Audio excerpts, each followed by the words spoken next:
The Wrecking Crew was the focal point of the music. They were the ones with all the spirit and all the know-how. We made up a lot of arrangements ourselves. We would either augment or totally replace a group. The public was oblivious that there was this secret star maker machinery. I had no idea that people didn't play their own records until the Monkees came along. So, hey everybody, I'm Kay Hanley. I'm Greg Behrendt. And this is episode number 2 of Rock Out with Your Doc Out. That's right, Rock Out with Your Doc Out. And Not take your dick out and watch don't something. Please don't take your dick out. That's a whole other podcast. If you're alone, fine. you can. It's none of our business. Look, it's none of our business, Kay Greg. and I aren't here to tell you what to do with your dick. No. You want to take them out. If you don't have one, if you're thinking about getting one, we're good with all of it. We're accepting people. We're totally. Right. But we are here to talk. If you didn't get episode 1, which is now on iTunes, we talked about Beyond the Lighted Stage, right. the Rush documentary. Right, which we both agreed was awesome. It was worth your 4 time. out of 5 Tufnells. 4 out of 5 Tufnells. And it was, and it's also like it has that great thing where you don't have to even like music to enjoy it. No, right. Or Rush. You especially don't have to like Rush, which is, they're a very polarizing band. A lot of people will swear on their deathbeds that that Rush is their least favorite band and they hate them. Yes. But even those people would like Beyond the Lighted Stage. I think they the would Rush like documentary. It. Yeah, right. Because it's like any good documentary, it's as much about like humanity and choices and being yourself, and also denim. And bad hair. Yeah, and so it's relatable. And the Fountainhead, right? The Fountainhead. Oh, yeah. Hell yeah. Yeah. Drummer, the rare drummer, philosopher, lyricist. Right. And they're Canadian, which makes it all... so they're really nice. They're super nice. But Canadian, it's that funny thing of, and I'm sure they feel this way about us, and I'm sure, Canadians, and even Canadians will tell you about this. There's something just indefinably strange about them compared to the way we go about our business. Even though they're just across the border, they do something just a little bit, there's a darkness there under the kindness. America's top hat. They're America's top hat. Yeah. And we're the head. We're the festering, pus-filled. Right. We are head the air right now. Right. So anyway, we apologize for. We used to be the monocled, ascotted head. That's right. And then we were the Ray-Ban sunglass wearing head. Yeah. We went a little bro head. But we were still kind of dependable. And now we're going back in, Greg. We're going back. It's hard to get away from it. We're a lot of the isms. Yeah. We're a lot of the isms. There's rage.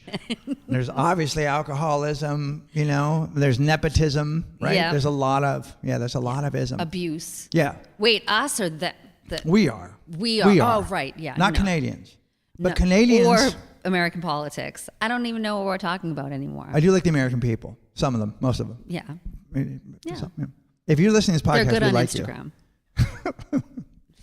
Instagram's where everybody comes together, I feel. Yeah. Maybe not. I feel the president's on there, but I feel like Instagram's it's hard to be upsetting on Instagram because you can breeze right by it. What we are talking about today, right? Let's get to is every week we choose a rock and roll documentary or just a music documentary to review and discuss. Yeah, and we love your suggestions, by the way. So we took a suggestion. From several people. Right. Made this recommendation to us. Right, and we watched a movie that is called The Wrecking Crew. And it is about the group of musicians that from about 1958 through... God, it had to have been. They didn't really say, but it looked like the early 70s. It had to have been through... Well, it probably sort of peaked with the kind of records that Elvis was making at the end. Because at about that time... rock and roll sort of then did become the sort of you were in a band, you played. Yeah. You were in a band, you were in Aerosmith or AC/DC or Heart, and you played. Whereas these are the guys, and men and women, that played. It's, for me, for my youth, on more than 2/3 of the records I used to hear as a kid. I mean, they played on everything, right? They played on everything, and in so many different styles. It's mind blowing. They were responsible for. I mean, what would you say? Like 50% of the hit songs of a certain era. At least. I mean, every producer used them. Right. Every band, like. They played on all the Beach Boys records. Most people think that the Beach Boys played on the Beach Boys That's records, right. but no, it was Brian Wilson and the Wrecking Crew. Which is about, it's probably between 15 and 20 people, but there's like a core. There were a because core. They don't interview all the, there were violin players and there were horn players and they're all, every possible instrument. A couple of gone drummers. on a Phil Spector record, but there were a couple drummers, bass players. 3 or 4 guitar players, of which Glenn Campbell, who just passed away, was one of them, and plays on so many records that are not Glenn Campbell records. Yes. Right? Oh, yeah. I mean, he was part of the Wrecking Crew for over a decade before he started his singing career. Yeah. So it was really wild to see him. Well, that was actually, I wanted to talk about that at the end. Yeah. Sort of like Glenn Campbell becoming a star and how the other Wrecking Crew people reacted to it. But just to back up, Wrecking Crew is about, it's told from the point of view of Tommy Tedesco's son, Damon, I think his name is. Yeah. Damon Tedesco. And Tommy Tedesco was the main guitar player of the Wrecking Crew. And he played on absolutely everything. And so I think when he died, his son, who grew up thinking that his father was the most famous, accomplished guitar player in the world, and he wasn't wrong about that, right? But no one knew who he was. Nobody knew who he was. It was like his legacy was, he didn't have one aside from word of mouth because players on albums were not credited.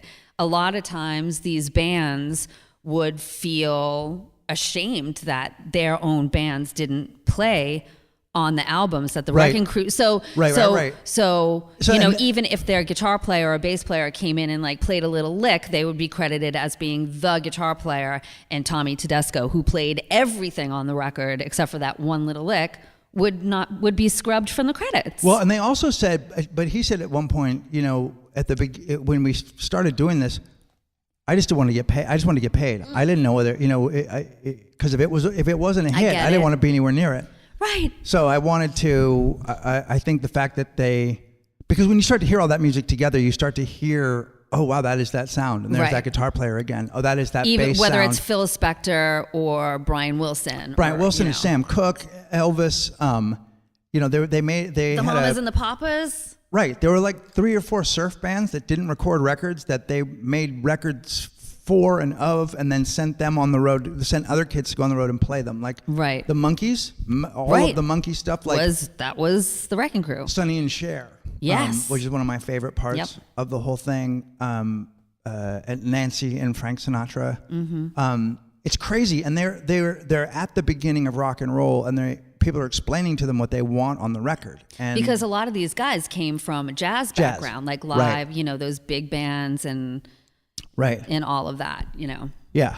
And it's a lot of like church music and a lot of gospel stuff like that. Yeah, church music, gospel. I thought so one of the things in the movie that makes me laugh is they talk about the Brill building in New York is where they wrote a lot of hits in the that was like your Carole Kings and from the beginning of radio pretty much until the late 50s, and then it moved out west. And when these guys started playing session work, their whole their thing of they were talking about like we would come in our t-shirts and our jeans and we were smoking, and I'm like, oh my God, that's hilarious that like once again jeans are this sort of rebel statement. Right. Right. It's like we were wearing jeans and people were like, what are these guys doing? Like it was really off-putting that they wore denim pants. But, and then you look at them and they still, what's really interesting is I realized like if, the look that these guys have is the way I have been dressing. I think because I probably picked that look off the back of an old record Probably. album. But they're indoors all the time as their session guys, but they're dark sunglasses inside cardigan sweaters. Right. Right. And always dark glasses. Everybody has dark glasses Love on it. indoors. They look like rock stars. Right. But also they're they try to be slightly professional. So there's like wearing a sweater but so did Sam Cooke and those people that came in. So there's like this aesthetic that they had that was different than the people who came in literally blazers to play. Yes. On records. I like the idea that somebody had a blazer on. But they were all really great musicians. And they were great musicians and in varying degrees of education. Because like Tommy Tedesco, one of the reasons that it turns out, he after the Wrecking Crew, after their decade plus was done, he was able to go on and do other work because he could sight read really quickly, so he could get on like scoring gigs and when they used to like live score movies like in these huge orchestras and stuff, and he could give clinics and stuff like that, and so he survived where others couldn't necessarily because he could read music and read charts and write charts and all of that. Very accomplished and educated musician. Right. And then someone else like Glenn Campbell, who couldn't read, it turns out couldn't read music to save his life. Right. Was just like his ear and his fingers were just magical. Like he just got it. Sing it for him, he can play it. And then of course he survived because it turns out he had those honey pipes to sing songs. Yeah. Like and Hal Blaine, who's the drummer, right? Who drummed with Elvis for a while and played with Sinatra and played with Nancy Sinatra. And they show him at one point playing to his drum part on one of Elvis's records, and it's one of my favorite parts of the whole thing because it's just, it's really like he's spot on. He's spot on. Little less conversation. Yeah. Like a little bit. Yeah, a little more action. Yeah. Is that what it was? I don't know what it's called. Those. But that one. Yeah. But just like the relentless drums on that. But his touch is like so sweet. Holy fuck. Yeah, it's fucking amazing, right? Amazing drums on that. But it was funny towards the end of the song after I was like listening to. I'm watching him drum, and then all of a sudden I start listening to the lyrics. Because I haven't done an Elvis revisit in a while.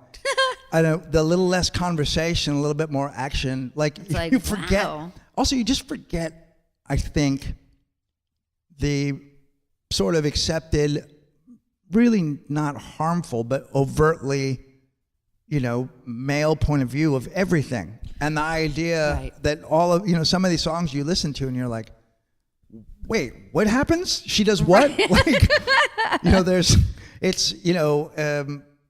But at the same time, I think the star of the whole thing is the woman who plays bass. I think there are a couple of takeaways from the Wrecking Crew documentary, and the number one, I would say, is that Carol Kay needs to get her own rockumentary. That woman is like, I don't think that people realize that she invented modern bass playing, and just like how I have so many fucking questions about how she, it was like, totally. Daddy bought me a guitar, and the next thing, I'm playing. Right, her mom bought her a steel guitar, and it came with, and like the guy who sold it to her gave her lessons, and it was like a door to door. And then the next thing she's this adorable 17-year-old gal playing with these gospel groups and with these jazz ensembles and like and what? there's and big band shit. Like there's many missing pieces to this story. There's a part where they show old footage of her, but she's playing And she goes, I just, she tossed it off. It's really funny. She tossed off the, so I just, I was just doing, jazz and blues. And then there's these pictures of her. Right. It's like, what? And you hear the jazz she's playing. She's doing those, those sort of octave slide things. Yeah. And it's fucking great. And it's like, and it is, and she said, there were a lot more women players than people know. But what happened to most of them is they found somebody. They got married and quit. And that was far more important than having a career she said in music. Having a Mrs. in front of your name was more important than having a career. Right. Yeah. That was pretty, not shocking. It is. Because, it was the 50s. And of course. But like there are photographs of her with all those young women who were probably, playing with like these, playing alongside all the guys. Right. And then they got married. Right. And didn't do it ever again. Yeah. But she did. I was thinking of, because there are, and it's taken, it's just not in the culture much. And when you go to the Rock and Roll Museum, like there isn't. I was thinking about the woman that plays, what was her name? Sister, shit, I'll think of it. I will figure it out before the end of the show. I wish Rick was here. Mama to do the Googling? She does the blues and plays guitar. She sang in churches, but she was also a ripper guitar player, and the woman that played with B.B. King. Oh. Both are sort of trailblazing rock and roll guitarists who get very little mention ever. I feel that way. I feel that way about Poison Ivy from the Cramps. Like I feel like it just has never been. No one's ever sat down and really listened to it and gone, "Fuck, this is serious business." Yeah, right. This is different than this is like anyway. But she was the cute thing that they said was one of the guys goes, "Yeah, I never really thought of you. I don't mean this in a bad way, but as a woman, I thought of you as one of the guys." And another guy goes, "As a musician, we saw you as a musician, another musician," which was cool. As though that trumped all of it. Let's see. Is it? Oh no, that's sorry. I'm trying to be the Rick of this and like look up the guitar player, female blues guitarists who will blow you away. Hey guys, it's Greg. I don't mean to interrupt, but it's going to drive all of us insane if I don't tell you the name I'm looking for is Sister Rosetta Tharpe. That is who I'm talking about. If you've seen her, she is a fantastic blues guitarist and singer from the mid-50s.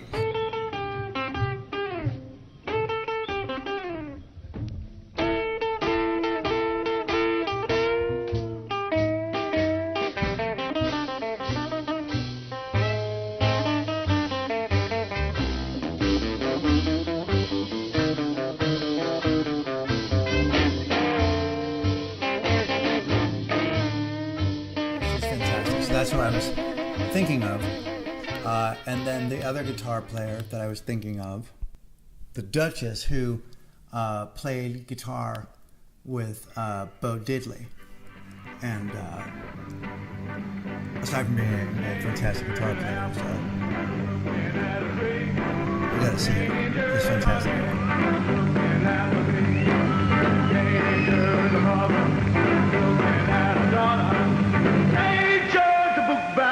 Looking at the cover.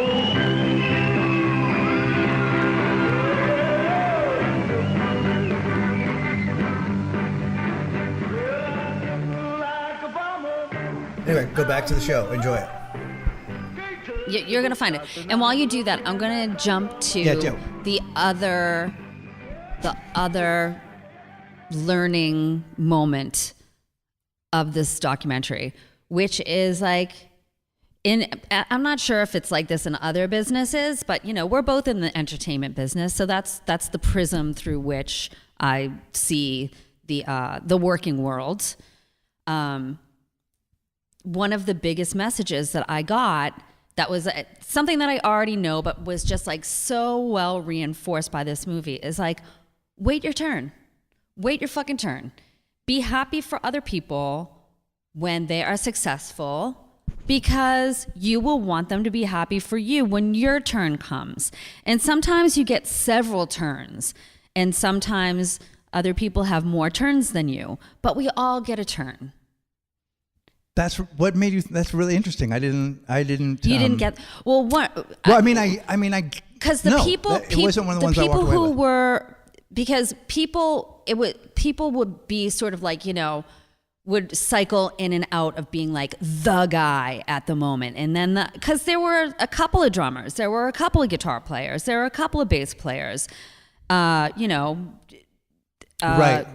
got famous, and and the people who were like graceful about it and like were just like, I mean, no one ever said like, I waited my turn and I got on the next round of sessions, but that's what happened. Right. Like Carol Kay didn't get on every fucking session, but she was grateful for the work she got, and then when it was someone else's turn, she just like sat back and she got back in there.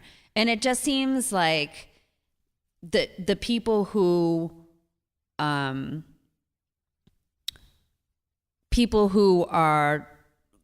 greedy about their greedy about contacts, greedy about work. And I've seen that in my life, like people who hoard contacts and work for themselves, are not well thought of, and usually don't get to keep it. And the more you are gracious about, like, if you're busy and you have to turn something down, send it someone else's way, and then people will do that for you. Right. Oh my God.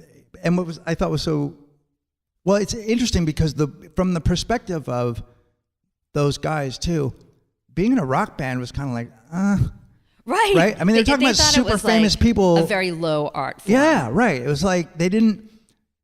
Some of these people, and I don't mean this. I don't mean to be disparaging. I'm not saying that they aren't stars. I mean, there's a couple folks there that, like, Tedesco and who they actually show giving sort of a clinic, but kind of doing stand up and playing music at the same time. It's very cute. It was funny. Yeah, it was. And then and Hal Blaine's got a huge personality.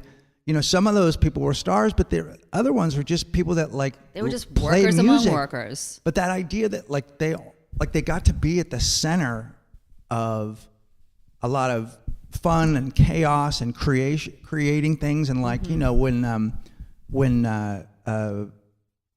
Carol talks about that little bass riff that she added to the Sonny and Cher song, and you're like, holy fuck, that's the song. That's what you. Yeah. Without that.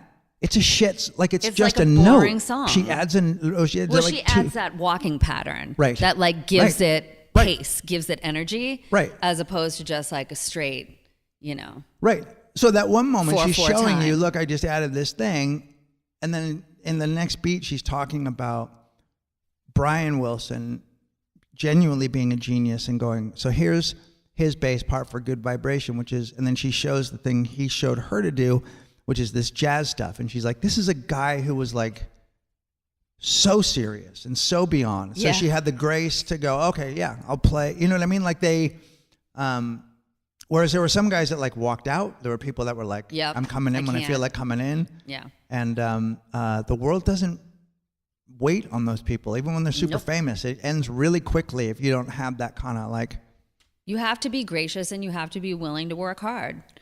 Yeah. And you have to be also be willing to, you might be the most badass motherfucker on your instrument, but the boss is still the producer, is still the artist. It's like you have to be willing to be the proletariat, the worker, you know? Even if you're smarter than the artist and the producer, even if you're a better musician than them, it doesn't matter.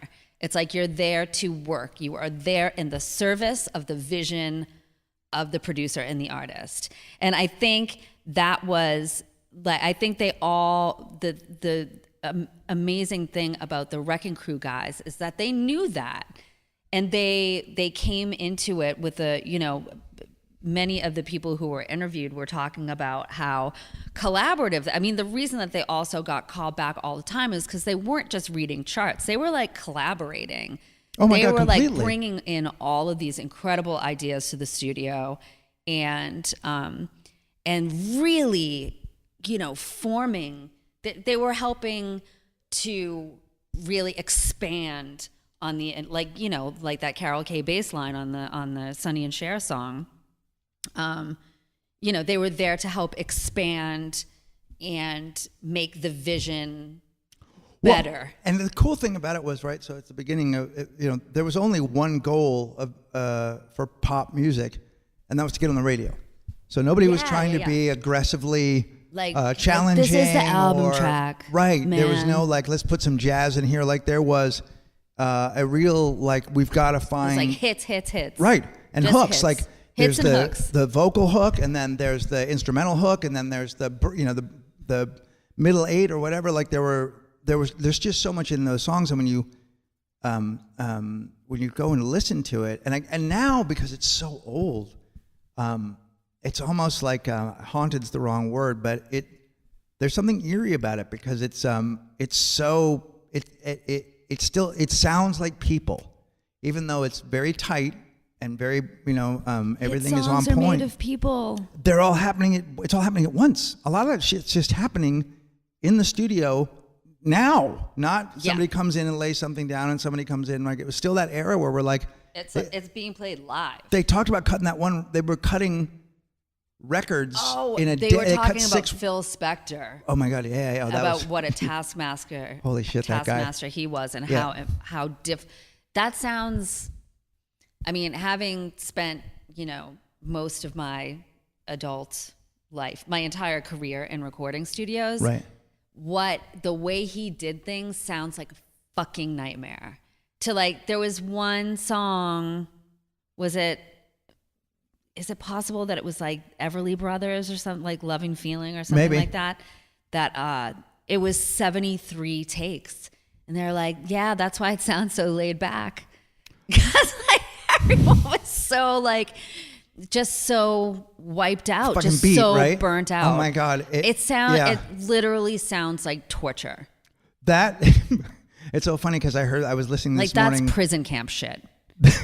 But there are people there are people that are just like that. I heard this. There's a book out about the Strokes and that scene in New York, and they were talking about Julie and 3 days on a hi-hat, just 3 days on a Really? hi-hat or something. Yeah, just that thing. That guy? Obsessive. Yeah, he wrote all the songs. He did he was the Strokes. He is the Strokes. Right. He wrote all the songs and he. I just said that told in a really everybody what bitchy way. No, it's I don't all know. right. I'm It's really all right. surprised. It kind of That's all right. Yeah. Yeah. He's because I respect so many of the production choices on Strokes shit that I'm really surprised to hear that it was sort of hellishly meticulous. Well, originally it wasn't. Originally somebody said it sounds like you recorded the band from outside of their rehearsal with a Casio, Yes. play and record, 2 buttons. Right. Yeah. I mean, it really is Which sort is of why it's cheap and so- awesome sounding, right? Yeah. And then, but then you can't keep doing that. I mean, I don't know why, but you don't. And then you have a thing in your head, and then you become one of these guys that's I gotta get this out, and this is the only way I'm gonna do it because, Right. Brian Wilson was apparently also a taskmaster, but they loved him. They were because because his vision was so specific, I don't think he would take 3 days on a hi-hat sound because his larger vision was so, it's Right. He'd say things like, "Let's make and it also a bird." hire people that know how to give you what you want. Right, and it And sounded like delegate well. And then you don't have to spend 3 days on a hi-hat right, sound. right. I mean, Because he didn't even have to spend 3 days on a fucking bass part. did you guys ever make a record with somebody who was a taskmaster like that? Did you ever make We definitely, we made records with, actually, I forgot to tell you, we made our last record with Peter Collins, who showed up at the end of the Rush documentary. We didn't talk about that. Oh, wow. That's a whole other thing. Okay. But the producer on our first 2 records, not a taskmaster, but just like we spent days in pre-production. Right. And like got everything, because all of the albums that I made in my band career were to tape. So Right. it was Oh, right. only on the last one, on the last Cleo record, that there was even a computer in the studio. The first 2, Oh my God, it was that's like we were amazing. fucking editing tape by like slicing it. Right, on, right, I mean, right, not, right, right. I say Oh, that's we awesome. like I had anything to do with Right. it. I watched You didn't it slice happen. tape? No, I Right. did not slice tape. Right. But anyway, no taskmasters, but definitely, I mean, if it were up to me, it was just, I'd be like, oh, that's fine. So Yes. I'm not which is why I'm not a producer and why I don't ever go in the room while like, my vocals are being edited or whatever. Like to me, it's like the producer has a job and the person who is producing, in my mind, many people may disagree, but in my experience, and the producer is the person who is taking the long view of the whole process. And if you hire someone that you trust, then they are usually able to get the best results. So Mike Deneen from Q Division, he did our first 2 records, and he was just taskmastery enough. Right. Yeah. Right. But he knew what he was doing. We trusted his ear Yeah. implicitly. Well, there's guys that people want. I mean, look, part of it, sometimes you want someone that pushes you. That's part, sort of one of the challenges in life is to have somebody go, okay, well, that's great, but you've made that record. Now make one where you're playing in time. Right? But at the same time, as soon as the replacements got good, it wrecked it. There's certain things where you're like, you've ruined the spirit of it. Did You've they really get taken good? away. They tried to. They sounded. Paul started right. replacing people. He started getting rid of people's tracks and then going, and getting Tommy's not crows good and enough. ringers and stuff. Yeah. Right. And you get obsessive, and now you're like, no one's going to be good enough. I mean, there's I think we talked about it last time. There's where Rick Ocasek from the Cars was like, he got the drummer just to put all the songs on, we'll just record each drum by itself and then I'll assemble, That's crazy. Right. Well, it does talk about that in the Wrecking Crew, that the death of the Wrecking Crew was really bands really learning how to play their instruments and being able to pull it off in the studio, because that had been the problem, is that the bands, like, you can playing live and playing in the studio are 2 different beasts. And right. No. and so the bands really did not have the chops to pull off what the producers had in mind. And back in those days, the producers had even more. I mean, it's like they really were the keys to the kingdom, because that's a skill set that was really, really broad back in those days. Right. No, that was a whole, like, being a recording engineer, doing all of that was like nobody had, there was no home kits. There weren't anybody. I mean, there were people like Buddy Holly, like the Beatles. There were people that really got interested in the other side of the board. They want to be, and most guys just want to come in and do their thing. They like being in a band. They, and they even say in this that, like, some musicians came in and went, fuck, thank you. Yeah. I would have never thought of that. We wouldn't have been on the radio Peter for that. Tork from the Beatles from the Monkees was just like, wait a minute, I thought I was gonna. He didn't get it. He didn't get it. Mickey he got Dolenz it comes later. straight up and goes, look, man, I knew this was an acting gig. I knew it wasn't. He's actually they're actually, the Monkees were much more talented than people give them credit for. They just weren't musicians. But there was a point where, and let me ask you this, because what do you think changed that? What made it that you played in your band and played on your record? What changed that? Well, I think bands like the Beatles and the whole British invasion, right, of bands that it was just all the time it had been expected that the bands had played on their own records, which is why these guys got scrubbed from, right, the Wrecking Crew got scrubbed from the credits. Right. But I think that in the, from the fans' point of view, I don't think that the fans really gave that much of a shit. But I think with British invasion bands, that had to have been I think it was just expected, especially with the advent of like playing live on television. Like, you had to learn how to play your instrument. And with the emphasis on like the bass player knowing how to play bass, the guitar player knowing how to play guitar, the singers really knowing how to sing, and all those live dates on the road, I think that eventually just migrated to the ethic of studio recording. Right. And then there became this sort of, because even though the Beatles played on their records, they played to the song. So while if you were a fan, you can go, okay, that's George's guitar playing. I mean, when somebody does something enough, you can pick it out. But then it became about like you as a player defining your own sound, even within the like it went from, I think sort of Hendrix was the first to make people go, well, here's what I sound like. Like, here's what my guitar sounds like, right? And then people are like, I want to know my people, so then, and then Zeppelin, right. Hendrix sound. Right, that big fucking huge. Psychedelic.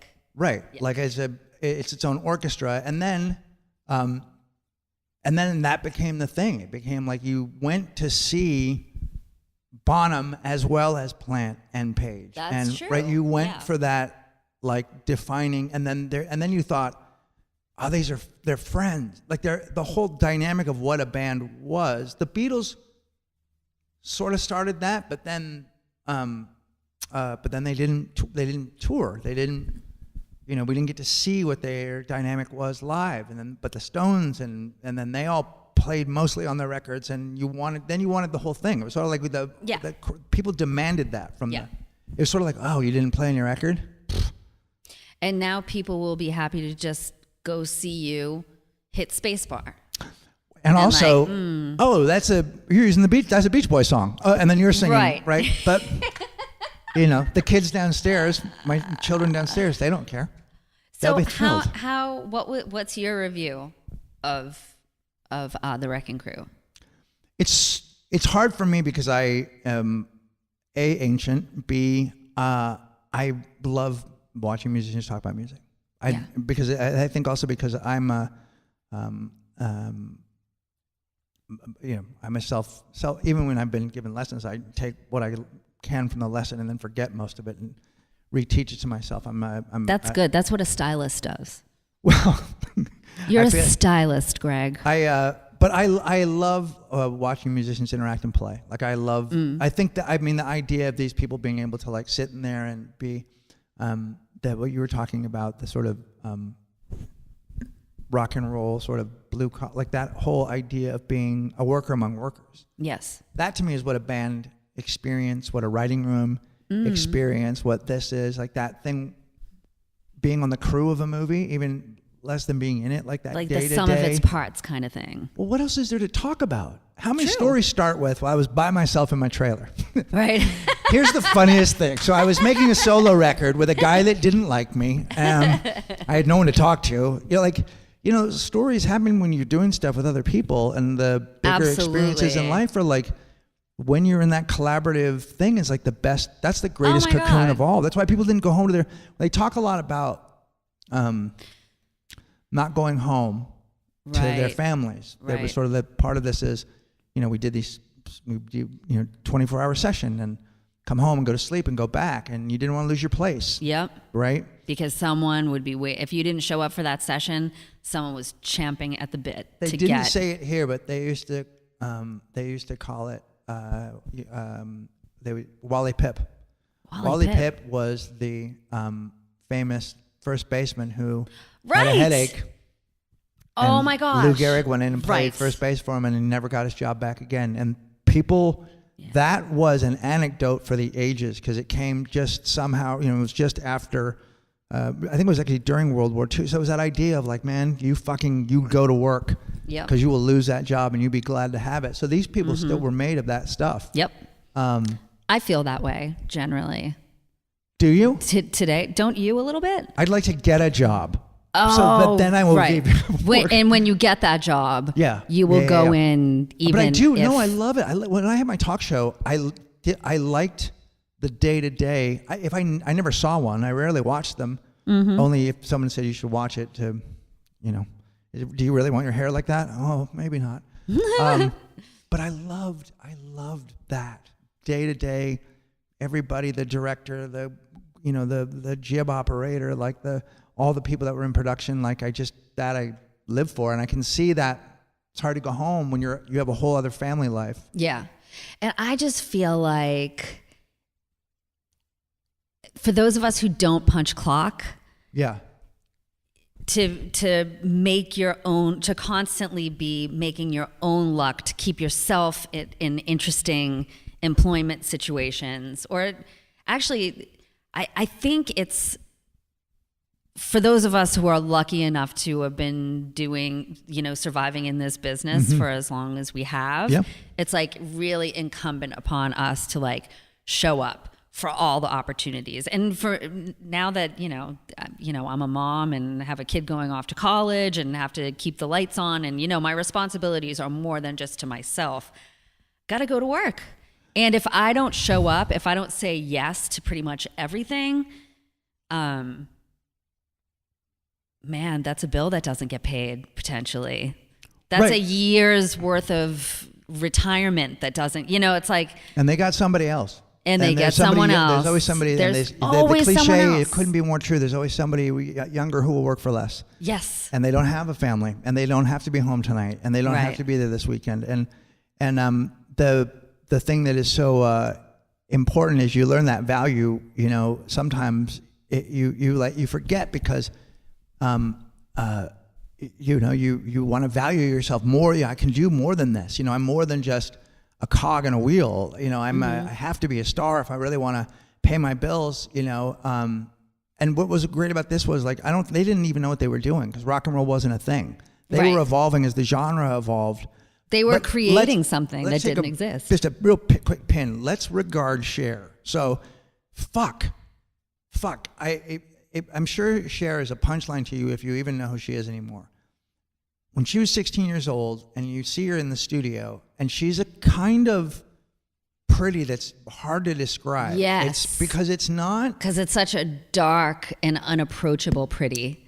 She's like a jaguar or something. With the Egyptian, with the Cleopatra eye makeup and this was pre-stylist studio days. Like she was just showing up in the studio in like 1970. Right. And when this documentary was made, which was probably 5-6 years ago, she still looks awesome. And look, show business is hard, and when you got to stay pretty, I get it. And I'm not a woman, and I'm sure the pressure and blah, blah, blah. And a lot of shit's been thrown at her.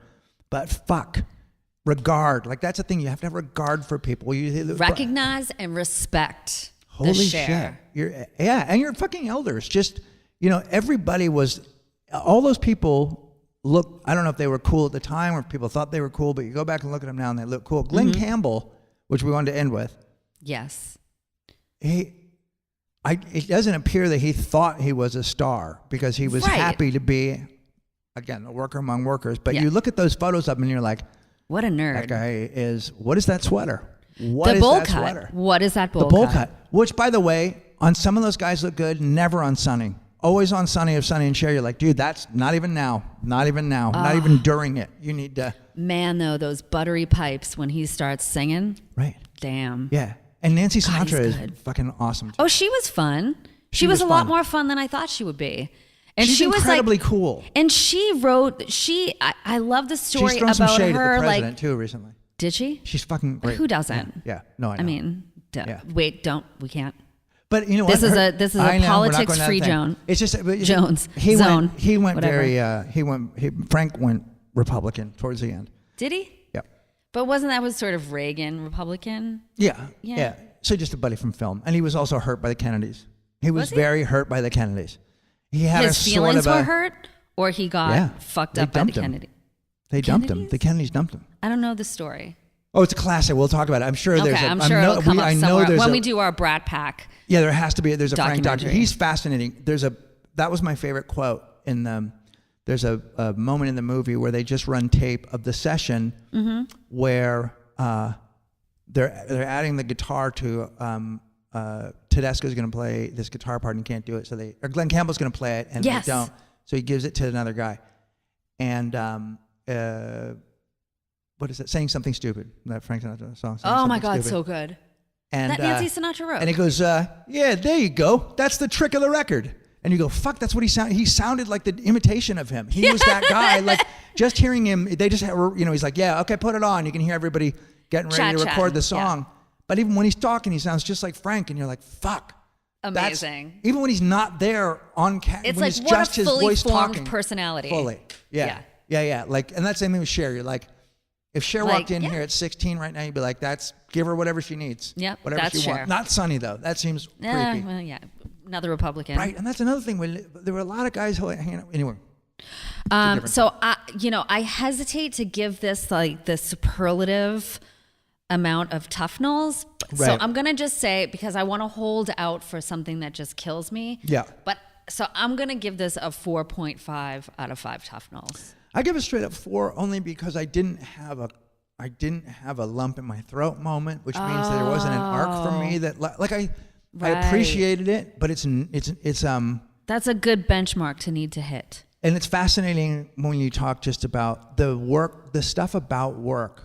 You take the music out of it, dedication to work, what family meant, how lucky you were to have a job, how fleeting. They run from the beginning of rock and roll till there's bands now. Yeah. And we're done. And the Beatles breeze through and Elvis and all that, and then it just all goes away. And suddenly that job barely exists anymore, right? Session dudes?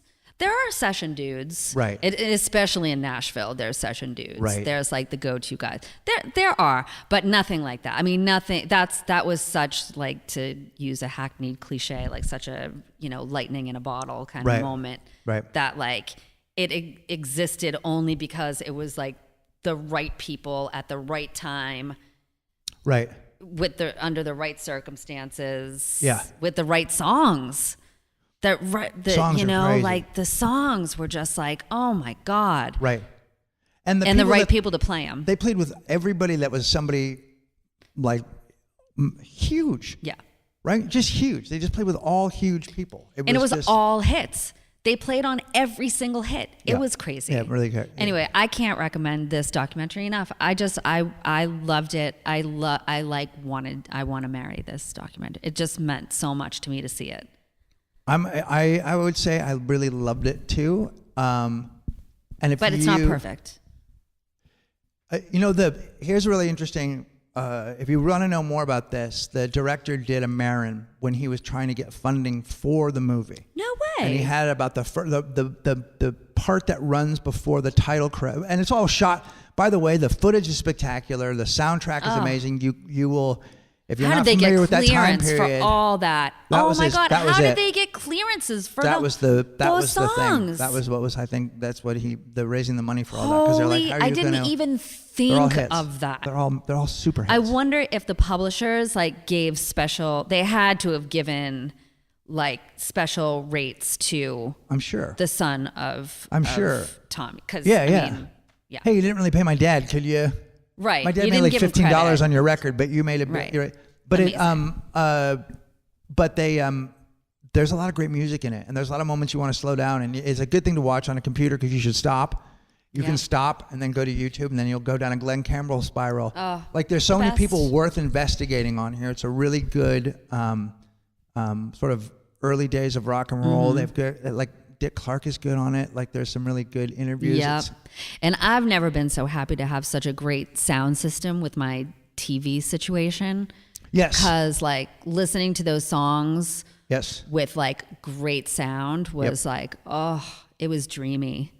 Just dreamy. Yeah. So to go down memory lane. What do you think? What do you think? So as the message, I do like the idea. I really do think it is worker among workers, but also just that thing cooperate, of collaboration. play well with others. I've never seen it positioned where the idea of being in a band seemed like the sad part of being in music. Yeah, when you're I want to be in a fucking band, and these people are like, oh my God, they're in a band. But then they did get to go and live the life on the road, which is another great reason to be in a band. Yes, and why it's most not. of them lost their being in the marriages. studio. Yeah, right. Exactly. Yeah. Being in the studio is that. To me, that was always my favorite part of being in a band. And to this day, being in the studio is just my happiest place. But being on the road, that's a good reason to be in a band, especially in your 20s. Even if you don't get to play on the record, It's pretty good reason. No, totally. And they not post 30, not so much, but yeah, right. But yeah. Yeah. I mean, right. unless you're like in U2. Right. But which is yeah. There's not a whole lot of dignity in being in a. You know what? I'm going to shut up now. No, it's good. No, that's what people are. That's what they want to hear. They want to know. They want to. Yeah, The people no, wanna but know. I feel bad for people who are. I mean, I've been in a van in my 30s. I just didn't like it. Ever? In a van? Yeah. No, I did. I loved being in a van when I was like 22, 23, just like driving down on a 5-week tour down to South by Southwest and back in 1993. Yeah. That's fucking awesome. See, that's all I working a double shift and then like getting in the van, going to play New York on, Yeah. See, we'll talk about this more because I'll tell you, this will go down a whole other path. But Yeah. I'll put a pin in it. Here's one thing I'll say. Just a little fun thing. A lot of those records were recorded. Most of the stuff is recorded just right here in Los Angeles. Yes. Capitol. Mm-hmm. And then there's a place out on Burbank where they did the Beach Boys stuff. Also, I and my wife recorded. It's called a breakup because it's broken audiobook in the same studio as the Beach Boys. So similar. Some of the same people played on that. We are going to have to talk someday about recording an audiobook because I know that you and Amira did that. Yeah. And that has to be so fun and weird, but also must take a long time. Takes a very long time. They don't do the entire book. And then when you suddenly can't read the way you think and spoke and you're reading it going, that's the way I talk and now I can't talk like me. That's weird. You're being directed to do the audiobook that you wrote, but not talk like you. No, they want me to talk like me, but I can't do it because you can't talk like you it. when you're reading. Yeah, when you're reading your words because you don't actually speak like you write. And then they would go, okay, now just say it the way you would say it if you were just telling me. Right. It's confusing. Also, you realize it's an audiobook and you can tell them you want to do anything you want now because no one's going to contrast and compare, and anybody getting an audiobook should get a better experience or different than the book. I have to go back also to work, have Sean Greg. Penn read your book. Have that. What? Sean Penn should read your book. Sometimes I get famous people to do it. Do you know the Keith Richards one is read by Johnny Depp, but in an accent, which is, I think that's going to be We need to listened do a by whole other episode about this. Maybe we'll review an audiobook that's not yours. You don't know what we're going to do? You don't know what we're going to do? I'm going to go back to work right now in a recording studio. Love it. But not play anything. I'm going to sing today. Oh, that's awesome. Yeah. Yeah. Well, I want to talk. We have a lot to talk about. So that's episode 2. So we have in the pod can. In the pod can. But it's on its own, and it'll be on everything that you can get a podcast on. With a Rock Out with Your Doc Out and Rock Out Doc Out on @Rockout Doc Out on Twitter. Right. Yeah. Ask us questions there. You don't have to. You can send them in an email, but you can also just send them there, and also on Facebook. I need to give you the login information for our Twitter. Right. Yeah. And then we have a Facebook page? Do we? Should I we? haven't. Yeah, maybe. I don't know. I don't know. Tell us Tell us just the best place. Let's just pick a place and all go there. Let's not have 10 of them where nobody shows up. There. Let's just pick one. If it's Snapchat, it doesn't matter. Just pick one. Not Snapchat. That takes up too much battery. We could. I think that takes up too much battery on my phone. What if you had a thing that said Rock Out with Your Doc Out would like you to join their network on LinkedIn? Maybe because now people really are on LinkedIn. No, they're not.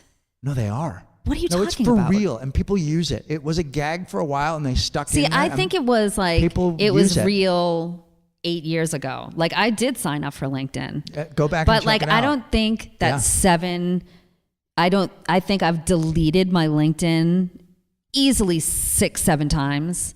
And I bet you're still in there. And I am still in there because people are just like, why won't you connect with me on LinkedIn? I keep getting emails. I keep getting one from Blair who drums for the Monarchs. I'm like, why don't you just come to a rehearsal that we have? Like, I don't. Do I have to join LinkedIn for you to be in the band? That just feels like I can't get you to one day, Blair. Just the one day. All right. Okay. All right. Well, thank you for joining time. us for another episode of Rock Out with Your Doc Out. Yeah. And let us know what you want us to do next. Put your dicks back in your pants. Yeah. Bye. Bye.